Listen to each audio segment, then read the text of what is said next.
Hello दोस्तों, my YouTube channel AN math class में आपका स्वागत है। आज हम सेट 4 का कंप्लीट सॉल्यूशन करने वाले हैं। तो हम ऐसा उम्मीद करते हैं कि आपका तैयारी अच्छे से चल रहा होगा और मैथ जो है आपको पहले से बहुत कुछ समझ में आ रहा होगा। आपका सिलेक्शन मैथ की वजह से नहीं रुकेगा, हम ऐसा आपको विश्वास दिलाते हैं। जब आप वीडियो देखते हैं तो वीडियो को कंप्लीट देखिए। अगर आप भगा भगा के देखिएगा तो फिर समझ नहीं पाइएगा, और उतना समय भी नहीं है जो आप एक एक चीज़ को आप कंसेप्ट के पढ़िएगा। आपको जितना ज़्यादा हो सके उतना प्रैक्टिस कीजिए, और मैथ में जो हम आपको प्रैक्टिस करवाते हैं ये इनफ है। तो इसलिए प्रैक्टिस कीजिएगा। मैथ प्रैक्टिस का चीज़, जितना ज़्यादा प्रैक्टिस कीजिएगा उतना आपका मैथ बेहतर होते जाएगा, और प्रत्येक सेट में आपको बहुत कुछ सीखने को मिलेगा। तो आइए अब हम शुरू करते हैं। ये पहला क्वेश्चन है, एक लैपटॉप का अंतिम मूल्य 18,810 रुपया है। यदि वृद्धि की दर 10%, यहाँ पर -5% मतलब कमी कह रहा है, तथा 10% कमी, तो लैपटॉप का प्रारंभिक मूल्य क्या है? ये पहला सवाल है। आपको सवाल यहाँ पर दिखाई दे रहा होगा। पहला सवाल, मान लेते हैं प्रारंभिक मूल्य जो है x है। यहाँ पर कह रहा है कि पहले में 10% की वृद्धि, तो वृद्धि का मतलब 10% वृद्धि हो रहा है। तो कितना करते हैं, 110/100।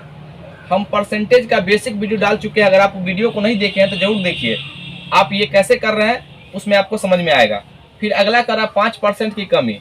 यहाँ पर देखिए 100 में से 5 कमाएंगे, इस कम करेंगे तो कितना हो जाएगा, 95/100। आगे फिर करा 10% की कमी, तो 100 में से 10 घटा देंगे, जितना कमी कहेगा उतना हम कम कर देंगे। तो 100 में 10 कम कर देंगे, कितना होगा, 90/100। अब जो है इस तरीके से करने के बाद इसका अंतिम मूल्य कितना आ गया, 18,810 रुपया। हमको x का मान चाहिए, तो x का मान x बराबर हो जाएगा, इस सभी जो है क्रॉस गुना होकर के ऊपर चला जाएगा। तो 18,810 ये 10 हो गया, गुना 100, ये बट्टा 11, 110 गुना 100 ये पलट जाएगा तो 95, और यहाँ पर 100/90। ये इसका इसी फॉर्मेट में आपका ऑप्शन दिया गया है। तो देख लीजिए कौन सा ऑप्शन होगा इसका। ये 95 है, 90 है, तो इसका ऑप्शन नंबर जो है ये तीसरा। इसका ऑप्शन नंबर कितना हो जाएगा, ये दूसरा हो जाएगा। आइए अब हम अगले सवाल पे चलते हैं। ये दूसरा नंबर, यदि कोई वस्तु 480 रुपया में बेचने पर 20% की हानि होती है तो 20% लाभ अर्जित करने के लिए उस वस्तु का विक्रय मूल्य क्या होगा? ये दूसरा नंबर सवाल है। यहाँ पर जब भी सीपी का बात होगा तो आप हमेशा 100% मानिएगा। मेरा जितना भी प्रैक्टिस से देखेंगे हम यही चीज समझाएं, 100% हमेशा मानिए। पहला कहा है कि 20% इसको हानि पर बेचा है, तो बताइए 100 का सामान 20% हानि बेचेगा तो 20% हानि है तो कमी, तो 80/100, ये 100 से 100 कट जाएगा तो कितना हो जाएगा, 80%। ये 80 पर चूंकि यहाँ परसेंट है तो 80% में बेच दिया, लेकिन इसका जो है नॉमिकल वैल्यू दिया गया, 80% का मान दिया गया यहाँ पर, ये 480 रुपया। तो 1% का मान निकालिएगा, 1% का मान कितना हो जाएगा, 480/80। अब हमको चाहिए कितना, अब कह रहा है सवाल में कि हमको 20% हमको लाभ अर्जित करना है, तो कितना में बेचेंगे?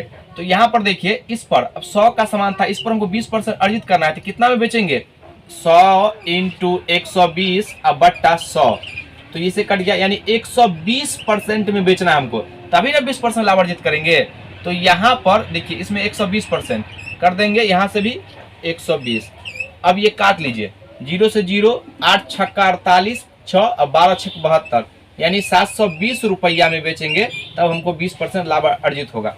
यहाँ पर देखिए हम 100% नहीं निकाले। क्यों 100% निकाले? फिर क्रय मूल्य निकाल के फिर हमको विक्रय मूल्य यही करना है, तो डायरेक्ट हम काहे नहीं कर दे विक्रय मूल्य, तो एक स्टेप बच गया। तो इस तरीके से बनाइएगा तो आपको आसानी होगा। इस देख लीजिए कौन सा ऑप्शन में है, ऑप्शन नंबर तीसरा। अगला सवाल, ये तीसरा नंबर, 30 वस्तुओं को बेचकर 5 वस्तुओं के विक्रय मूल्य के बराबर लाभ प्राप्त होता है, तो लाभ प्रतिशत बताइए।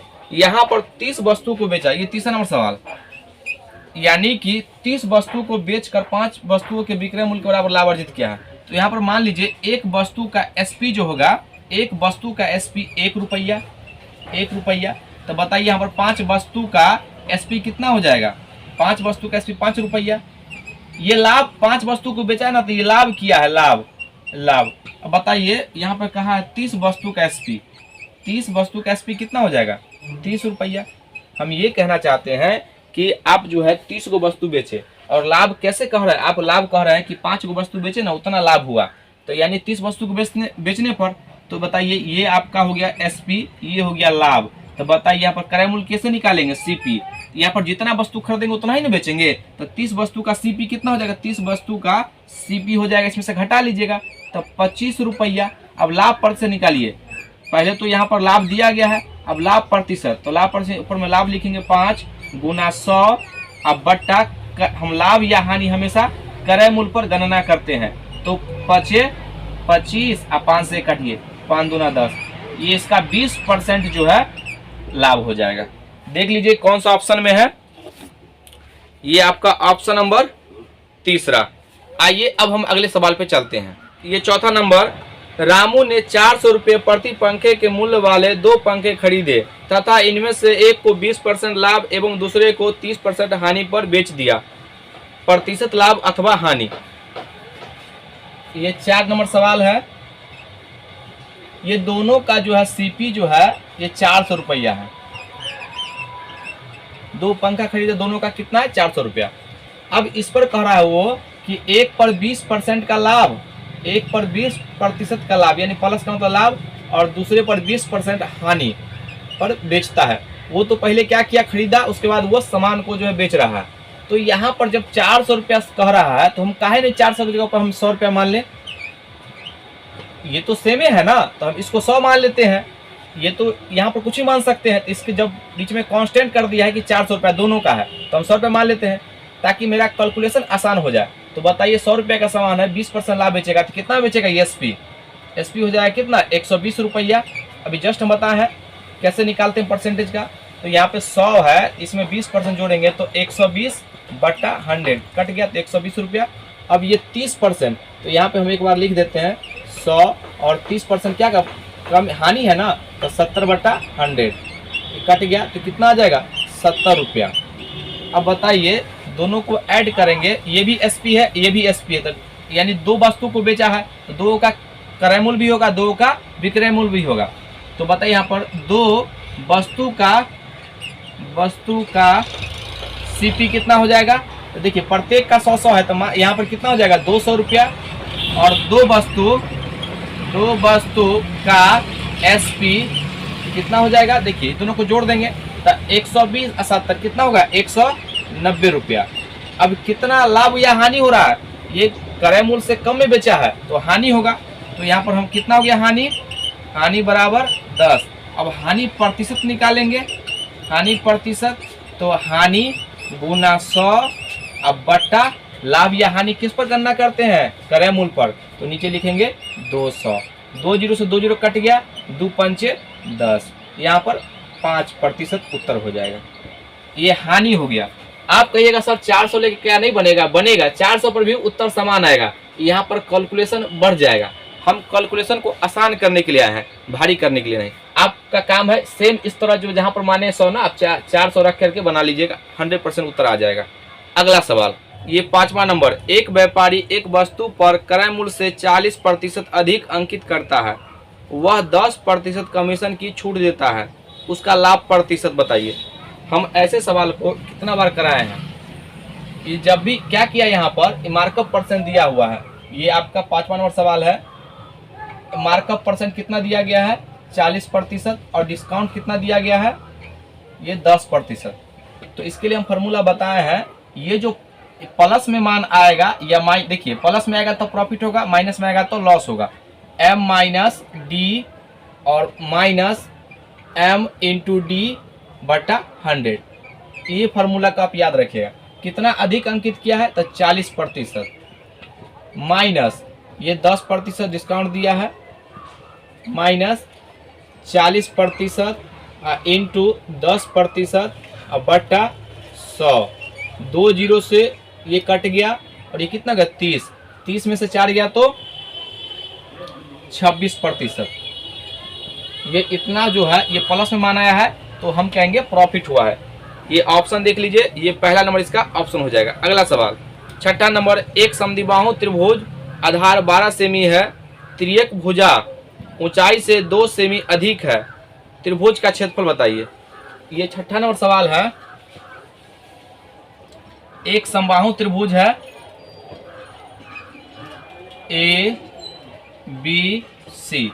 यहाँ पर सवाल में कह रहा है कि आधार जो है 12 सेंटीमीटर है, ये बी बराबर ये 12 सेंटीमीटर है, और ये जो है इसके शीर्ष जब हम इस पर लंब डालते हैं तो ये दोनों आपस में सर्वांग होने के कारण आधा आधा में बढ़ जाता है। तो यहाँ से यहाँ तक अगर ये 6 सेमी होगा तो ये भी 6 सेमी होगा, ये इसका प्रॉपर्टीज है।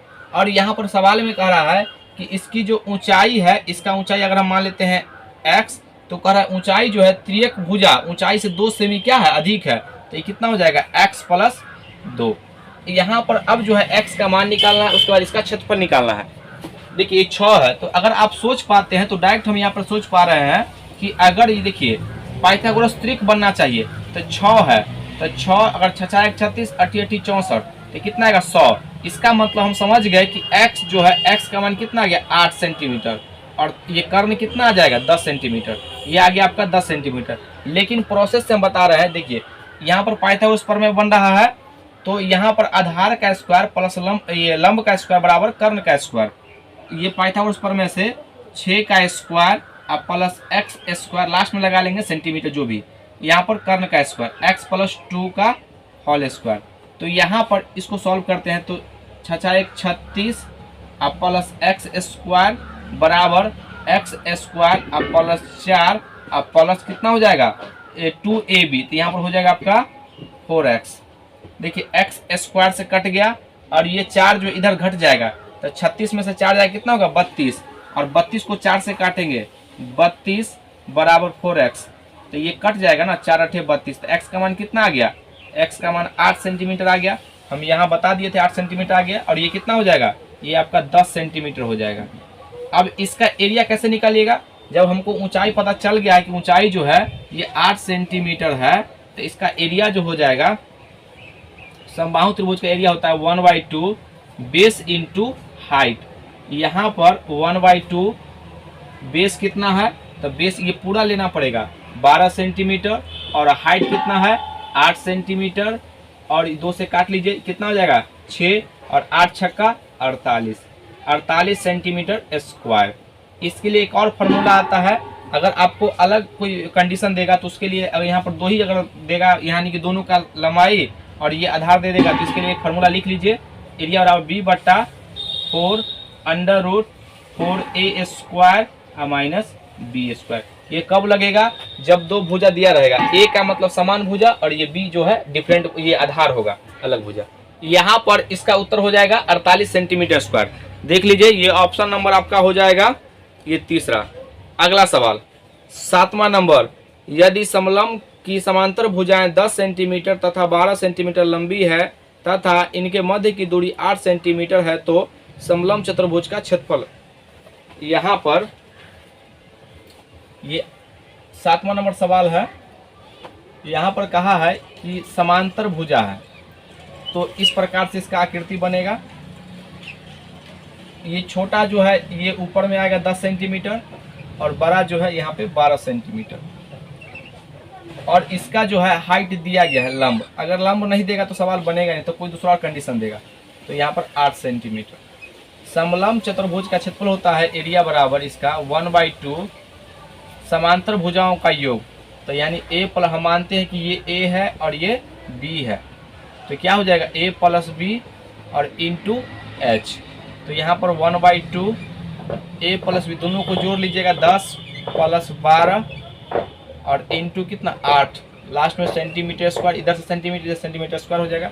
2 से काट लीजिए कितना का 4, और 12 10 22, 22 को 8 से मल्टीप्लाई कीजिए तो 4 दूना 8 और 4 दूना 8, 88 सेंटीमीटर स्क्वायर, ये इसका उत्तर हो जाएगा। ऑप्शन नंबर तीसरा। अगला सवाल 8 नंबर, यदि 2 संकेंद्रीय वृत्तों की परिधि 88 सेंटीमीटर तथा 132 सेंटीमीटर है, तो इनके मध्य के वलय का क्षेत्रफल ज्ञात कीजिए। ये 8 नंबर सवाल है। यहाँ पर सवाल में कहा है कि एक छोटा वृत्त है और एक बड़ा वृत्त। तो छोटे वृत्त का जो सरकमफ्रेंस है C1 नाम दीजिए इसको, ये 88 सेंटीमीटर है, और बड़ा वाला जो है C2 इसको दीजिए आप 132 सेंटीमीटर है। तो यहाँ पर वलय का क्षेत्रफल कैसे निकाल पाइएगा, जब तक आपको आर पता नहीं रहेगा तब। तो आर निकालना पड़ेगा यहाँ पर। तो यहाँ पर जो देखिए C1 का, तो C1 को लिखिएगा ना यहाँ पर 2 पाई आर, स्मॉल आर बराबर कितना 88। पाई का मान यहाँ पर रखिएगा 2 गुना 22/7 गुना आर बट्टा 88 सेंटीमीटर, इधर भी और इधर भी सेंटीमीटर। 22 दूना 44, 44 दूना 88। तो यहाँ पर आर का मान कितना आ गया, ये आर का मान आ गया 7 दूना 14 सेंटीमीटर। ये तो पहला का आ गया। दूसरा C2, तो C2 कितना है, इसके लिए हम 2 पाई कैपिटल आर लिखते हैं बराबर 132 सेंटीमीटर। पाई का मान 22/7, 2 गुना 22/7 कैपिटल आर बराबर 132। देखिए 2 दूना 4 यानी कि 22 दूना 44, और इसको गुना करेंगे 4 दिए 3 से कट जाएगा। तो यहाँ पर आर का मान कितना आ गया, आर बराबर देखिए 7 या 21 सेंटीमीटर।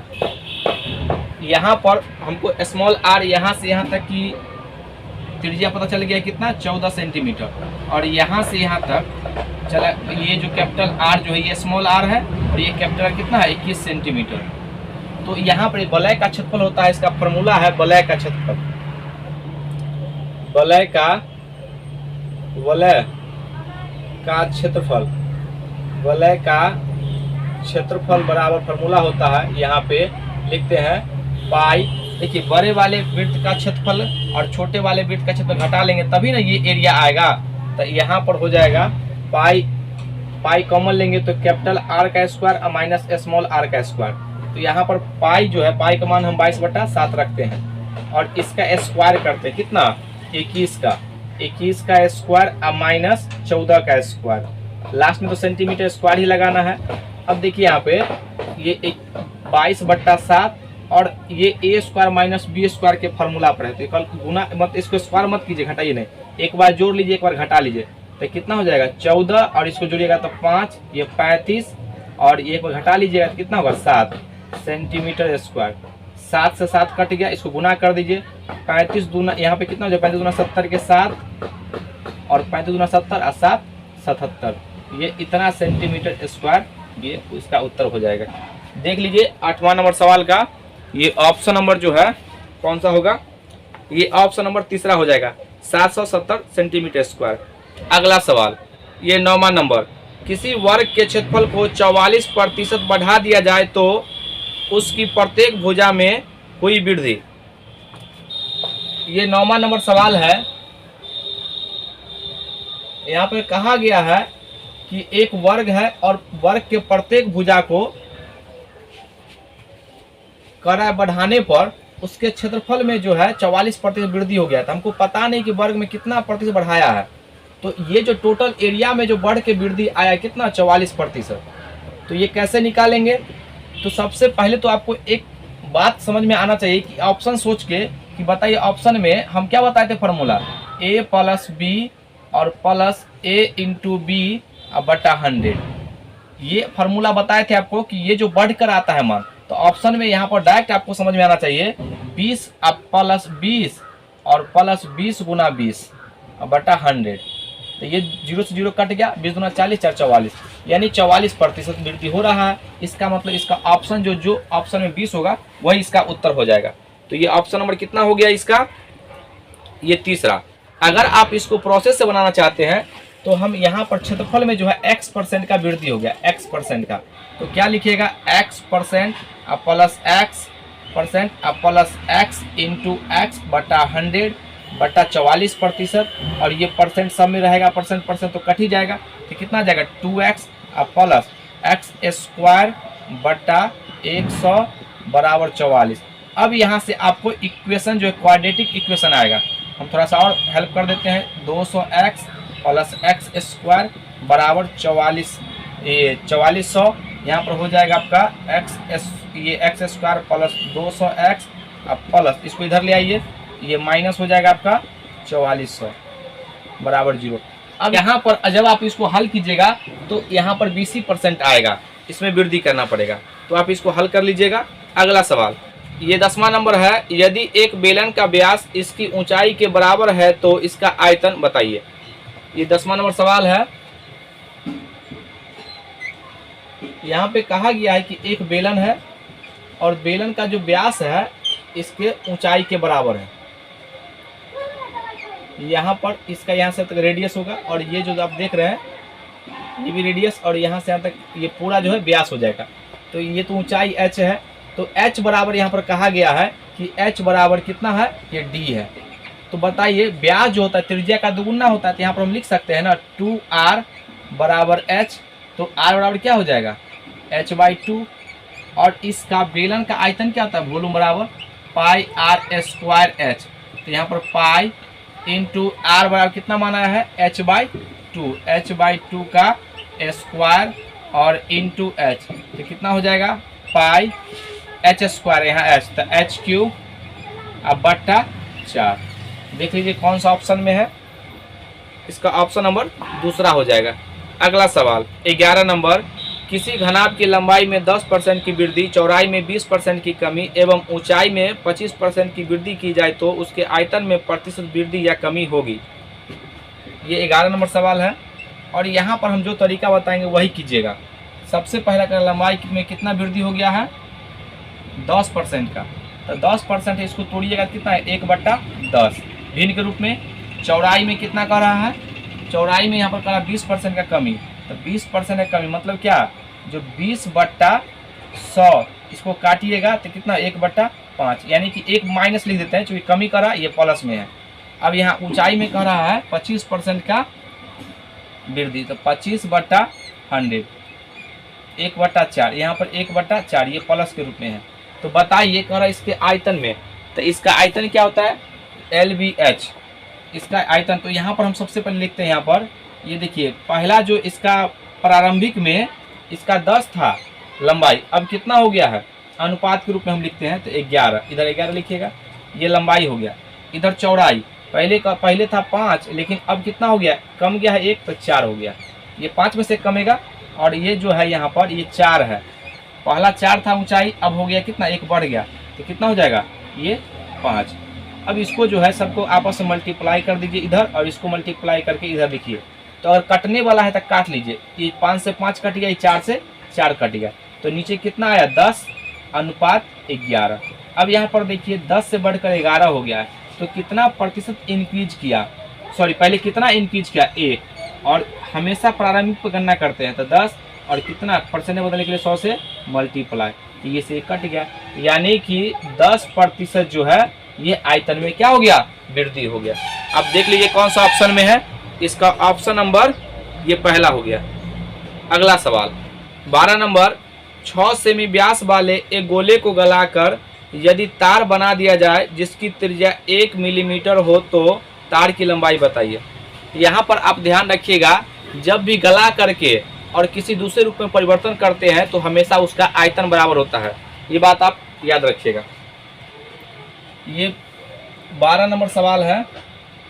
यहाँ पर एक गोला है स्फीयर, इसका रेडियस यहाँ पर ये r बराबर, ये पूरा जो इसका डायमीटर यानी व्यास दिया गया d बराबर कितना 6 सेंटीमीटर, तब ये त्रिज्या का दोगुना होता है, तो इसका r इसको डायरेक्ट आधा कर दीजिएगा, तो r बराबर कितना गया 3 सेंटीमीटर। अब कर इसको गला करके ना एक क्या बनाया गया, तार बनाया गया है। तो यहाँ पर एक तार बना बेलन के रूप में, तो तार जो बनाया गया होगा इस प्रकार से गला करके, और यहाँ पर इसका त्रिज्या होगा ये बेलन के रूप में। तो यहाँ पर कह रहा है बताइए तार, इसका जो त्रिज्या जो है इसका हम देते हैं R1 बराबर 1 मिलीमीटर है, तब मिलीमीटर यहाँ पर ध्यान दीजिएगा मिलीमीटर है, तो यहाँ पर 10 मिलीमीटर बराबर होता है, 10 मिलीमीटर बराबर 1 सेंटीमीटर। तो यहाँ पर एक इसको हम लिख सकते हैं ना, इसको 1/1, यहाँ पर 1 मिलीमीटर है तो इसको हम लिखेंगे 1/10 सेंटीमीटर। इसका रेडियस R1 का मान कितना आ गया 1/10, यूनिट में आपको चेंज करना पड़ेगा, ठीक है, मात्रक है, ये 10 मिलीमीटर बराबर 1/10 सेंटीमीटर के बराबर हो जाएगा। अब यहाँ पर करा इसका ये लंबाई क्या होगा, लंबाई जो है ऊंचाई की काम करता है, ऊंचाई इसका ऊंचाई कही है, इसको सीधा कर दीजिएगा तो ऊंचाई बराबर लंबाई काम करता है, ठीक है, दोनों एक ही चीज़ है। तो इसका लंबाई पूछा है कितना होगा इसका, इस तार का, तो यहाँ पर इसका आयतन और इसका आयतन को बराबर कीजिए। तो गोला का आयतन क्या होता है? गोला का आयतन होता है 4/3 पाई आर क्यूब। तो आर का मान कितना है? 3 है, तो 3 का क्यूब। और बेलन का आयतन क्या होता है? पाई आर, आर का मान 1/10 का आर स्क्वायर, और यानी कि लंबाई एच। तो एच हम मान लिए एल इसका लेंथ है। अब इसको सॉल्व कीजिए। तो यहाँ पर जब इसको सॉल्व करते हैं तो 4/3 पाई, 3 का क्यूब कितना होता है? 27 बराबर पाई इंटू, यानी इसका स्क्वायर करेंगे तो 1/100 इंटू एल। अब देखिए यहाँ पर पाई से पाई कट गया और 3 से कटेगा, 3 9 27, 9 आ गया। और इसको हम क्रॉस गुना करेंगे। देखिए 9 चौक 36 और 100 बट्टा में, तो क्रॉस गुना हो जाएगा। यहाँ पर हम एक बार और लिख देते हैं, 36 बराबर L/100। ये क्रॉस गुना की जगह L बराबर कितना आ गया? इधर हम लिखते हैं L बराबर आ जाएगा आपको 3600 सेंटीमीटर। क्योंकि यूनिट दोनों समान किए हैं। तो आप देख लीजिए कौन सा ऑप्शन में है। ये जो है ये सेंटीमीटर में बताया है, ऑप्शन यानी मीटर में दिया गया है। तो इसको 100 से भाग कर दीजिएगा तो 36 मीटर आ जाएगा। दोनों उत्तर सही है। अगला सवाल 13 नंबर, एक बेलन की त्रिज्या को 2 गुना तथा ऊंचाई को आधा कर दिया जाए तो नए आयतन पुराने आयतन के मध्य अनुपात क्या होगा? ये 13 नंबर सवाल है। यहाँ पे कह रहा है, जो मान लेते हैं बेलन का जो आयतन है, यहाँ पर बेलन की त्रिज्या है, त्रिज्या को हम आर से लिखते हैं, त्रिज्या ये आर है, और ऊंचाई एच है। और इसका बताइए, यहाँ पर ये त्रिज्या आर है, ऊंचाई एच है, तो इसका आयतन क्या होगा? इसका वॉल्यूम V1 बराबर पाई आर, ये आर वही स्क्वायर और एच, यही हो जाएगा। अब कह रहा है सवाल में इसको दुगुना कर दीजिए। इसको दुगुना करते हैं तो ये कितना हो जाएगा? 2r, और इसको आधा करने के लिए कह रहा है तो h/2। अब इसका आयतन निकालेंगे। यहाँ पर इसका आयतन क्या होगा? V2 बराबर पाई, यहाँ पे 2r का होल स्क्वायर, और यहाँ पर h/2। तो यहाँ पर पाई 2 दूना 4 आर स्क्वायर इंटू h/2, 2 से 2 कट गया। तो यहाँ पे कितना हो जाएगा? यहाँ पाई 2r स्क्वायर h। अब दोनों के यहाँ पर कह रहा है कि इसका अनुपात निकालिए। किसका पूछा? नया वाला का। यहाँ पर देख लीजिएगा, नए वाला पूछा है। पहले नया कहाँ है? तो नया ये ना हुआ, तो आप लिखिएगा V2 अनुपात V1। ये बात आप जरूर ध्यान दीजिएगा। तो यहाँ पर पाई 2r स्क्वायर h अनुपात पाई r स्क्वायर h। अब देखिए ये से ये कट जाएगा, तो क्या हो गया? 2:1। ये आपका उत्तर हो जाएगा। देख लीजिए कौन सा ऑप्शन में है। ये दूसरा नंबर ऑप्शन। अगला सवाल, ये 14 नंबर दिया गया है, 1993 गुना 1993 का मान क्या होगा? ये 14 नंबर सवाल है।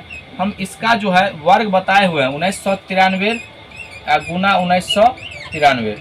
इसका स्क्वायर जो हम निकालना सिखाए हुए हैं। अगर नहीं आता है तो आप बेसिक से कीजिए, नहीं तो मेरा स्क्वायर वाला जो है वीडियो जरूर देखिए, आपको बहुत कुछ समझ में आएगा।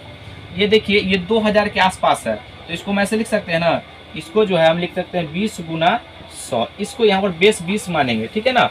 अब देखिए यहाँ पर ये 2000 से कितना कम है? 7। तो यहाँ पर 7 का स्क्वायर, और इसमें जितना कम है उतना और कम कर दीजिए। तो बताइए यहाँ पर 1993 माइनस 7 कम कर दिए, और किसके है नज़दीक? 2, यानी कि 20 इसका बेस हुआ ना, तो 20 से गुना कर दीजिए।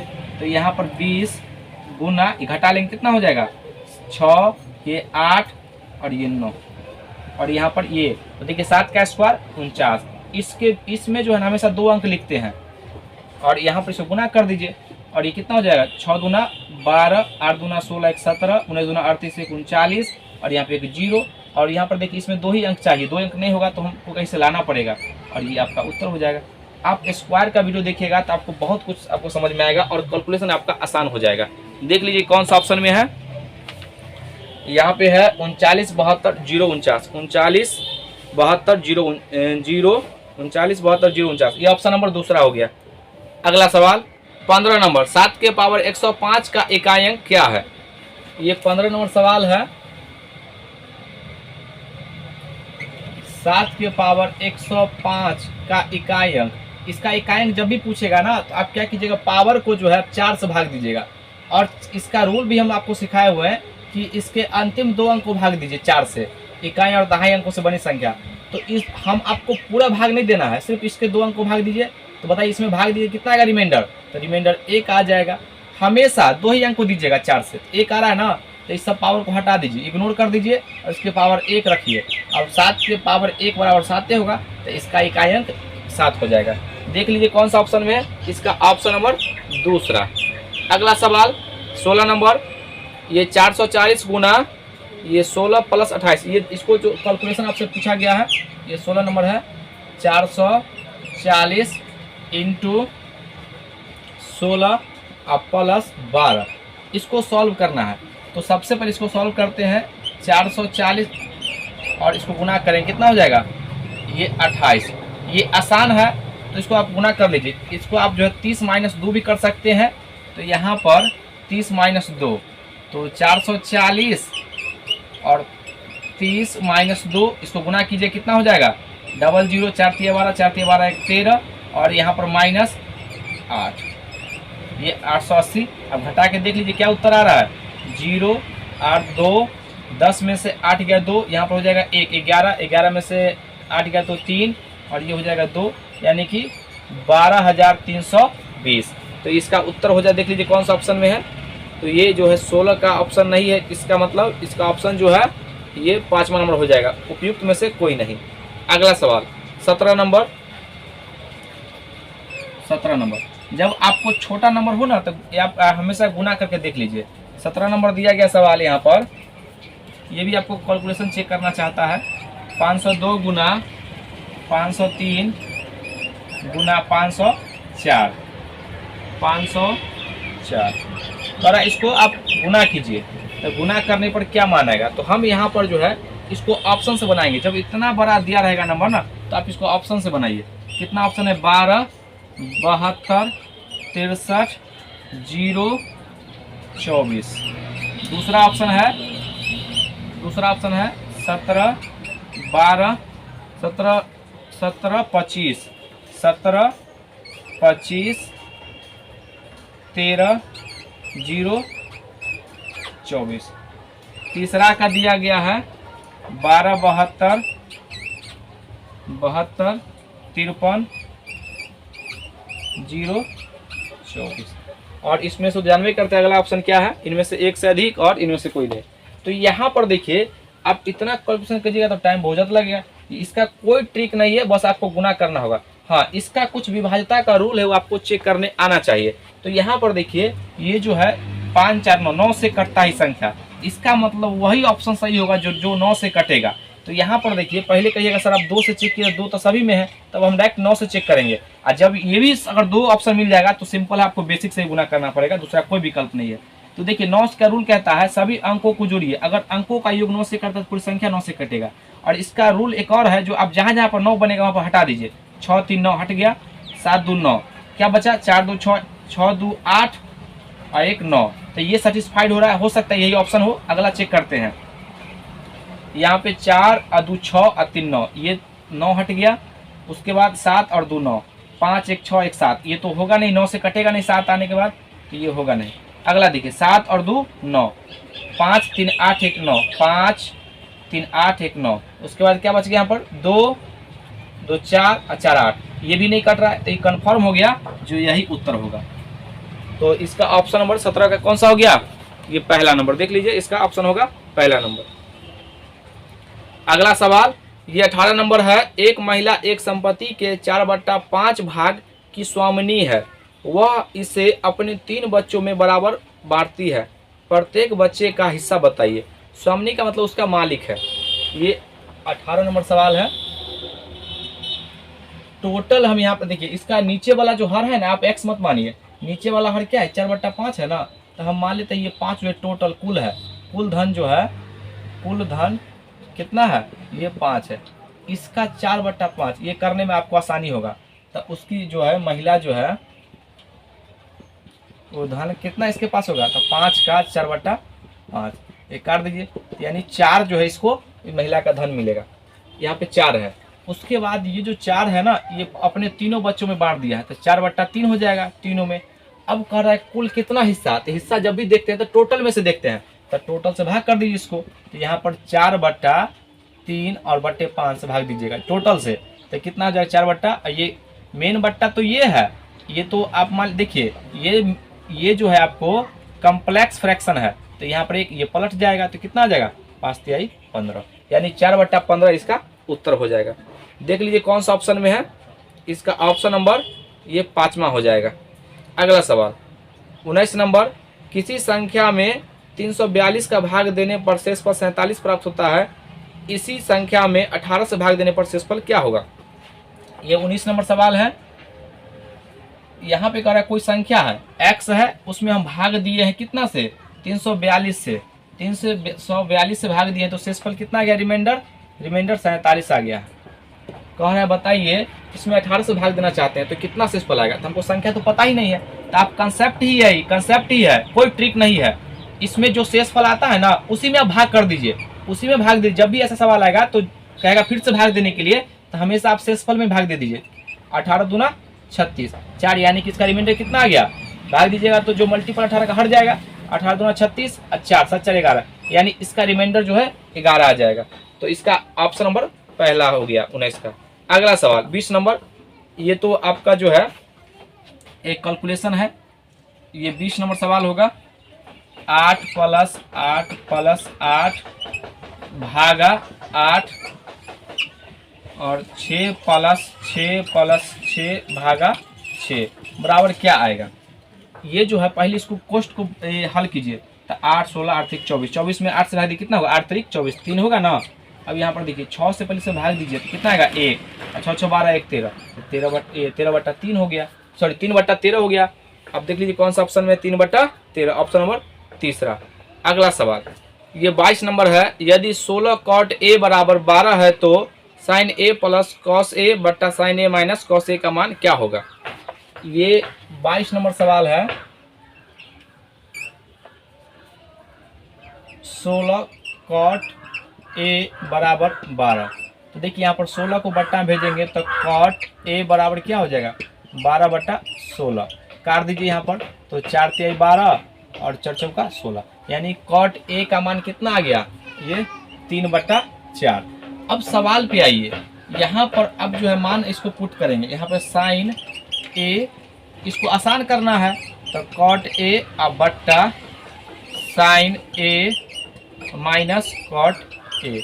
यहाँ पर आप जो है देखिए इसको आसान कर, आप यहाँ पर से करने, इसमें जो है cot बराबर क्या होता है मान, इसका cot का जो मान होता है इस 10 का उल्टा होता है, तो आधार बट्टा लंब हो गया ये, तो फिर कर निकालिएगा, फिर साइन का मान रखिएगा, कॉस का उतना नहीं करना है।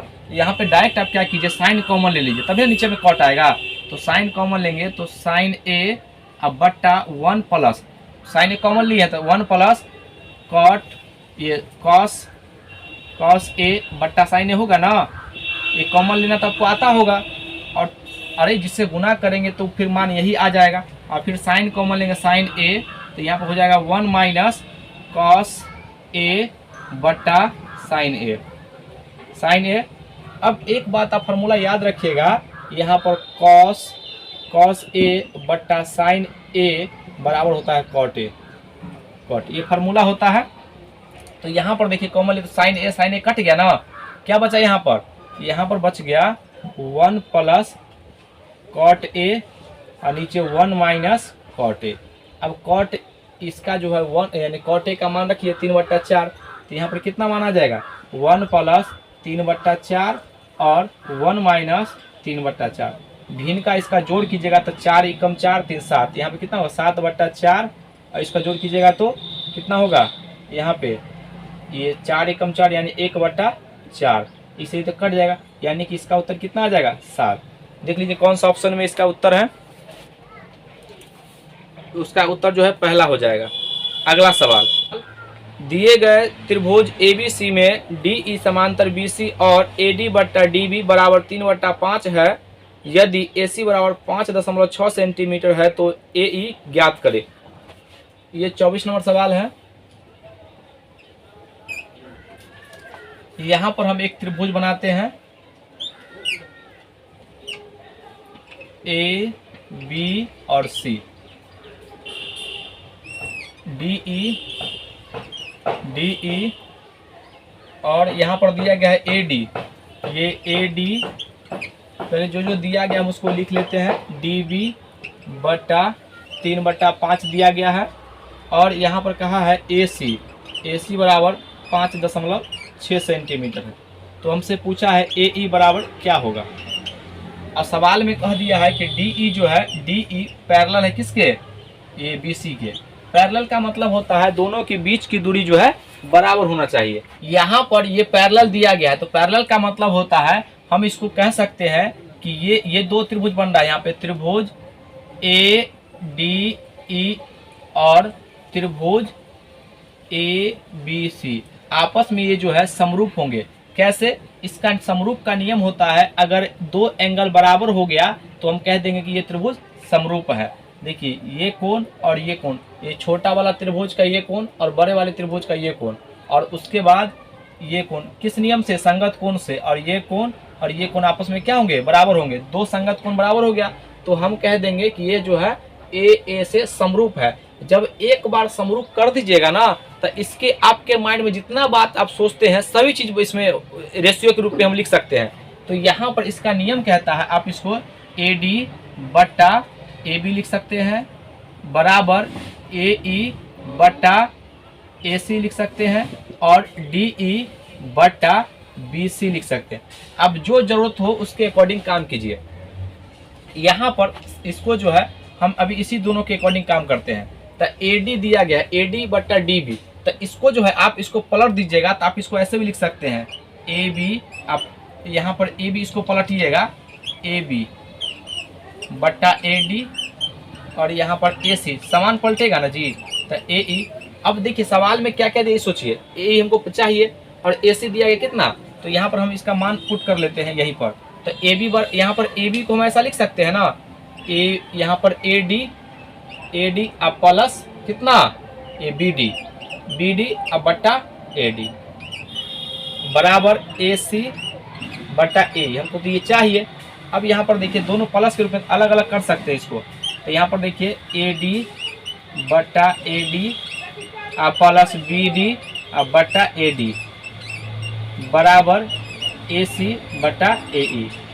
यहाँ पर देखिए दोनों कट के एक मान आ गया। अब यहाँ पर तो एक आ गया 1 प्लस बी डी बटा ए डी। देखिए बी डी बटा ए डी यहाँ पे उल्टा दिया गया है तो आप इसको पलट दीजिए। तो यहाँ पर लिखिएगा 5 बटा कितना 3 या 5 बटा 3 बराबर ए सी का मान कितना दिया गया 5.6 सेंटीमीटर। और यहाँ पर हमको चाहिए निकाल देते हैं ए ई बराबर हमको पूछ रहा है। तब यहाँ पर भिन्न का जोड़ कीजिए, 3 एकम 3 और 5 3 कितना हो जाएगा 8 बटा 3 बराबर 5.6 सेंटीमीटर बटा ए ई। तो यहाँ पर आप इसको काट लीजिए 8 सत्ते 56 0.7 हो गया और 3 से गुना कीजिएगा तो क्या हो जाएगा ए ई बराबर 7 21 2.1 सेंटीमीटर। यहाँ पे ये उसका उत्तर हो जाएगा। आपको इतना करना पड़ेगा, ठीक है। ये इसका ऑप्शन और देख लीजिए कौन सा हो गया, ये आपका उत्तर हो गया 24 का दूसरा। अगला सवाल ये 27 नंबर है। दी गई आकृति में ओ वृत्त के केंद्र है, यदि कोण पी ए बी बराबर 35 डिग्री है तो कोण ए आर एस ज्ञात कीजिए। सबसे पहले यहाँ पर हम चित्र बनाते हैं। ये 27 नंबर है। यहाँ पे आपको एक चित्र बनाना पड़ेगा वृत्त का। हम एक वृत्त बनाए हैं और यहाँ पर जो है इसका करा सेंटर है ओ, तो इसको हम पहले मिलाते हैं। ये हो गया और यहाँ पर P और ये B, इसको मिलाते हैं इसको इस तरीके से। और यहाँ पर इसको ये जो कटिंग हो रहा है यहाँ पे R है और ये S है और ये A है। A को S से मिला दिए। यहाँ पे पूछा ये कोण ARS, पहले हम लिख देते हैं। यहाँ पर लिखा हुआ है कोण ARS बराबर क्या होगा, लेकिन यहाँ पर दिया गया है कोण PAB बराबर 35 डिग्री। ये 35 डिग्री दिया गया है। अब ये जो है वृत्त का केंद्र है, ये वृत्त का केंद्र है O। यहाँ पर जितना भी चीज दिया गया था हम इसमें लिख दिए हैं। एक बात ध्यान दीजिएगा, आपको एक थ्योरम पता होना चाहिए, पढ़े होइएगा 9th में, कि अर्धवृत्त में बना कोण समकोण होता है। अर्धवृत्त में देखिए, ये अर्धवृत्त है ना, इसके सेंटर से जा रहा है यहाँ पर, तो अर्धवृत्त में बना कोण क्या होगा? समकोण। तो बताइए ये कोण कितना डिग्री हो गया पूरा? ये जो है ये आपका 90 डिग्री हो गया, ये 90 डिग्री, और यहाँ पर दिया गया कोण PAB, ये 35 डिग्री दिया गया है। तो बताइए एक त्रिभुज में तीनों अंतः कोणों का, इसको देखिए मेरे पेन पे आप देखिएगा यहाँ पे, और ये त्रिभुज बन रहा है ना यहाँ पे, तो जब ये देखिए यहाँ पर ये 35 है, ये 90 है, तो कितना हो जाएगा? 180 में से घटा लेंगे। तो बताइए 180 में से घटाएंगे तो 90 में से घटा लीजिए, कितना हो जाएगा? 180 माइनस 125, तो 30, यानी कि कितना हो जाएगा? 55 डिग्री। ये 55 डिग्री हो गया। अब हमसे पूछा गया ये कोण कितना होगा। यहाँ पर आप एक बात और ध्यान दीजिएगा कि अब हमको ये कोण पता चल गया, लेकिन यहाँ तक कोई इसका संबंध नहीं बन रहा है। तो याद रखिएगा, इसको बोलते हैं, ये जो चाप होता है ना, ये सेम आर्क द्वारा बना कोण शेष परिधि पर दोनों कोण आपस में, यानी कि ऐसे कहते हैं इसको, एक ही चाप द्वारा शेष परिधि पर बने कोण आपस में समान होते हैं। यानी कि इस चाप द्वारा यहाँ पर कोण और इसी चाप द्वारा यहाँ पर बना कोण आपस में क्या होंगे? समान होंगे। अगर ये 55 होगा तो ये भी 55 होगा, ये 55 होगा। चाप के अंतर्गत बना कोण जो है समान होता है, तो ये 55 तो ये भी 55। और बताइए एक रेखा पर 180 डिग्री कोण बनता है, तो ये 55 हो गया, तो 180 में से घटा लीजिएगा तो कितना? 180 माइनस 55, तो घटाइएगा कितना आ जाएगा? 125 डिग्री, 125 हो जाएगा। यही आपका उत्तर हो जाएगा। देख लीजिए कौन सा ऑप्शन में है, ये आपका ऑप्शन नंबर पहला हो गया। अगला सवाल, ये 28 नंबर है। एक हॉल की लंबाई उसकी चौड़ाई से 7 मीटर अधिक है, यदि उसका परिमाप 62 मीटर हो तो हॉल की लंबाई ज्ञात कीजिए। ये 28 नंबर सवाल है। एक आयताकार का हॉल है, इसमें चौड़ाई को मान लिए x, लंबाई कितना हो जाएगा? इससे 7 मीटर अधिक है, इसका लंबाई जो होगा x + 7, और इसका परिमाप दिया गया है कितना? 62 मीटर। तो इसका फार्मूला क्या होता है? परिमाप 2 × लंबाई प्लस चौड़ाई, 2 × लंबाई प्लस चौड़ाई, x + 7 और प्लस x बराबर कितना होगा? 62 मीटर। ये 2 से काटिए, कितना हो जाएगा? 31 मीटर, 31 मीटर। और ये x कितना हो गया? 2x आप प्लस 7 बराबर 31 मीटर। ये घटा लीजिए इसमें 7, तो 2x बराबर कितना हो जाएगा? 7 × 4 = 11, यहाँ पे 24 मीटर। 2 से काटिएगा, कितना आ जाएगा? x बराबर 12 मीटर। अब लंबाई पूछा तो 12 यहाँ पर रखिए, तो कितना हो जाएगा? यहाँ 12 और 7 29, यानी 19, 12 7 19 मीटर। ये इसका उत्तर हो जाएगा। देख लीजिए ऑप्शन में, ये आपका ऑप्शन नंबर तीसरा। अगला सवाल, ये 33 नंबर सवाल है। एक 15 मीटर ऊंचा पेड़ हवा में टूटकर इस प्रकार गिरता है कि उसका शीर्ष भूमि को स्पर्श करता है और भूमि के साथ 60 डिग्री कोण बनाता है। पेड़ अपने आधार से कितनी ऊंचाई से टूटा है? तो ये जो है 33 नंबर सवाल है। ये 33 नंबर सवाल है। पहले तो आप क्या कीजिए, यहाँ पर एक फिगर बनाइए। एक मान लीजिए पेड़ है, इसका मान लेते हैं ये A है और ये इसकी लंबाई B है। अब पेड़ जो है ना हवा में टूट गया, तो मान लीजिए बिंदु C से टूटा होगा, तो यहाँ ये जो है यहाँ से टूट करके यहाँ पे नीचे जमीन पर लग गया। ये कौन? ये B। फिगर में थोड़ा सा बड़ा छोटा हो रहा है, कोई दिक्कत नहीं है, आपको जो समझा रहा है वो समझिए। B यहाँ से टूट गया तो यहाँ पे B आ गया, और इसको मिला दीजिए भूमि तल से। तो अब जो है इस प्रकार से लगा है ना, तो ये 60 डिग्री कोण बनाया है। कितना डिग्री का? 60 डिग्री का। अब ये टोटल लंबाई दिया गया 15 मीटर, ये 15 मीटर का है, 15 मीटर दिया गया है। अब यहाँ पर देखिए कौन सा फार्मूला लगा है। सबसे पहली बात तो यही है, ये टूट कर इधर आ गया है, तो यहाँ पर जब ये देखिए, ये हमको ये लंबाई पता है और ये लंबाई पता है, तो हमको 60 डिग्री क्या लगाएंगे? साइन। तो सबसे पहले हम मान लेते हैं, हमको पूछा है कि इसकी लंबाई जड़ से कितना दूरी पर टूटा है, तो इसको हम मान लेंगे x मीटर। तो बताइए टोटल 15 है, तो आखिर में ये 15 माइनस x होगा। क्यों ऐसा किए कहिएगा सर आप ऐसा क्यों किए? आप इसको x मानिए, इसको 15 माइनस x कीजिए, तो जो x का मान आएगा फिर 15 में से घटाना पड़ेगा, तो 2 बार काहे आप कैलकुलेशन कीजिएगा। उसके बाद यहाँ पर देखिए साइन लगाइए, यहाँ पर साइन 60 डिग्री। तो साइन 60 डिग्री क्या होता है? लंब बटा जिस जो भी त्रिभुज में एंगल के सामने का भुजा जो होता है लंब होता है, तो x।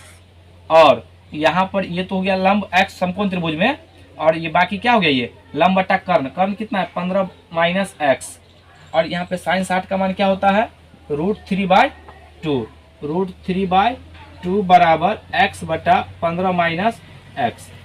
अब क्रॉस गुना कीजिएगा तो यहाँ गुना करेंगे इधर √3 15 माइनस एक्स बराबर 2x।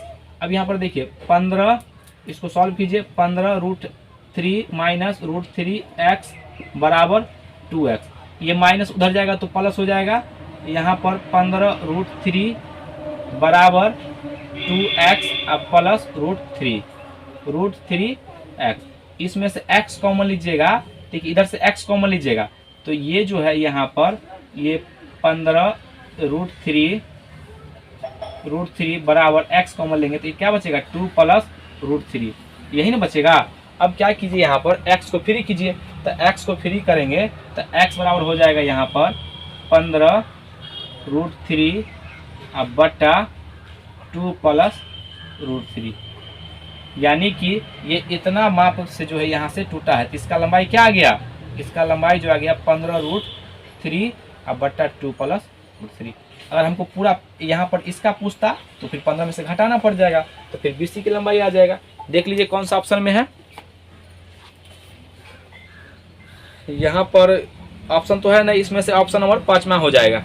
आइए अब हम अगले सवाल पे चलते हैं। ये 34 number, sine theta minus √3 cos theta बराबर 0, थीटा न्यून कोण है तो sine square theta minus cos square theta का मान ज्ञात कीजिए। ये 34 नंबर सवाल है, ये 34 नंबर, ये इसमें दिया गया है जो sine theta minus 3 cos theta बराबर 0 है। तो देखिए बराबर के उस साइड जाएगा तो ये क्या मान पॉजिटिव आ जाएगा ना, तो यहाँ पर साइन थीटा बराबर √3 कॉस थीटा। अब क्या कीजिए कॉस को इधर ले आइए बट्टा में, तो यहाँ पर साइन थीटा अब बट्टा कॉस थीटा बराबर, ये देखिए यहाँ पर √3 आ जाएगा। अब साइन थीटा बट्टे कॉस थीटा बराबर फार्मूला आपको याद आना चाहिए, टेन थीटा होता है, तो टेन थीटा बराबर √3। अब देखिए यहाँ पर ये टेन थीटा किसका, ये मतलब थीटा किस मान के लिए 60 डिग्री होता है, तो थीटा बराबर जो होता है यानी किस मान के लिए, तो 60 यानी टेन 60 का मान रखेंगे तो √3 होता है, तो थीटा का मान कितना गया 7, तब ना इसके बराबर होगा, तो इसके बराबर 60 डिग्री आ गया। अब यहाँ पर मान बैठा दीजिए, तो पूछा क्या है, ये हमसे पूछ रहा है sine square theta minus cos square theta का मान क्या होगा।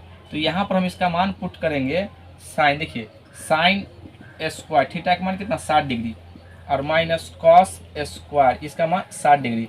अब देखिए साइन 60 का मान क्या होता है √3/2 का होल स्क्वायर, चूँकि स्क्वायर है इसलिए, अब minus cos theta, cos theta का मान क्या होता है 1/2 होता है, यानी साइन का उल्टा होता है इसका स्क्वायर। जब हम त्रिकोणमिति आपको बताएंगे तो सारा चीज़ आपको सारा डाउट क्लियर हो जाएगा। यहाँ पर देखिए √3 तो यहाँ पर 3 हो जाएगा और 2 का स्क्वायर 4, तो यहाँ पर कितना हो जाएगा 3/4 और माइनस 1/4। इसको सॉल्व कीजिएगा तो कितना आ जाएगा, ये 4 3 माइनस 1, ये कितना घट गया 2 और 2/4 बराबर क्या होता है 1/2, ये इसका उत्तर हो जाएगा। देख लीजिए कौन सा ऑप्शन में है, इसका ऑप्शन नंबर हो जाएगा आपका तीसरा। अगला सवाल 36 नंबर, यदि 3 से 39 तक की सभी विषम संख्याओं को हटा दिया जाता है तो कितनी संख्याएं शेष रह जाएगी। ये 36 नंबर सवाल है। यहाँ पे जो है 3, ये इस तरीके से दिया गया है 3 से 39 तक की संख्या, इसमें से कह रहा है कि विषम संख्या को हटा दिया जाए। तो सबसे पहले आपको जो है यहाँ पर AP का फॉर्मूला आना चाहिए, तो उसको जो है हम शॉर्ट फार्मूला कर दिए हैं, ये आप डायरेक्ट याद रखिएगा, n बराबर आता है लास्ट टर्म माइनस प्रथम टर्म बटा डिफरेंस अब +1। उसी को हम जो है तोड़ के इस तरीके से हम लिख दिए हैं। अब सबसे पहले हम 3 से लेकर के 39 तक में संख्या देखना चाहते हैं कितना संख्या है, तो बताइए इसका अंतिम कितना है 39, और यहाँ पर अंतिम शुरू में कितना है 3, और डिफरेंस देखिए एक एक का डिफरेंस 3 के बाद 4, 4 के बाद 5, यहाँ पर 1 और ये प्लस। तो बताइए 39 में से 3 जाएगा तो 36, 36 को 1 से भाग दिया तो 36 और 1 जोड़ेंगे, तो यानी कि 3 से लेकर के आप गिनिएगा ना 39 तक 36 को संख्या होगा। 3, एक 4, 2 हो गया, इस तरीके से गिनिएगा 3 से 39 तक में 37 को संख्या हो जाएगा। अब पूछा है विषम संख्या हटाना इसमें, तो बताइए 3 के बाद 5 इस तरीके से जो है ये 39 भी क्या है ऑड नंबर है, तो इसमें ऑड को हटाना होगा। तो बताइए इसका कितना के डिफरेंस पर आता है, इसका डी हो जाएगा 2। तो यहाँ पर बस आपको यही पकड़ना है। तो एन निकालने के लिए 39 लास्ट माइनस प्रथम बट्टा डिफरेंस कितने का रहा है 2 और लास्ट में 1 ऐड करते हैं। तो बताइए ये 39 में से 3 जाएगा तो 36 को 2 से भाग दीजिएगा। हम एक बार और लिख लेते हैं, कितना हो जाएगा ये 36 बट्टा 2 और प्लस 1, इसको काटेंगे 18, कितना हो जाएगा 18 1 19। यानी कि ये जो है 1 से यानी 37 तक में ये 19 को क्या है विषम संख्या है। तो बताइए सम संख्या क्या हो जाएगा। तो यहाँ पर हम सम संख्या लिखते हैं, सम संख्या की कुल संख्या कितना हो जाएगा 37 में से 19 घटा लीजिएगा तो कितना आ जाएगा 17 में से 9 गया तो 8 और 2 में से गया तो 1, यानी 18 को जो होगा वो सम संख्या होगा। देख लीजिए कौन सा ऑप्शन में है, ये इसका ऑप्शन नंबर दूसरा। आज का वीडियो कैसा लगा, अगर वीडियो अच्छा लगे तो इसको लाइक कीजिए, सब्सक्राइब कीजिए, शेयर जरूर कीजिएगा, साथ ही साथ कमेंट तो करना ही करना है। आज के लिए तक जय हिंद जय भारत।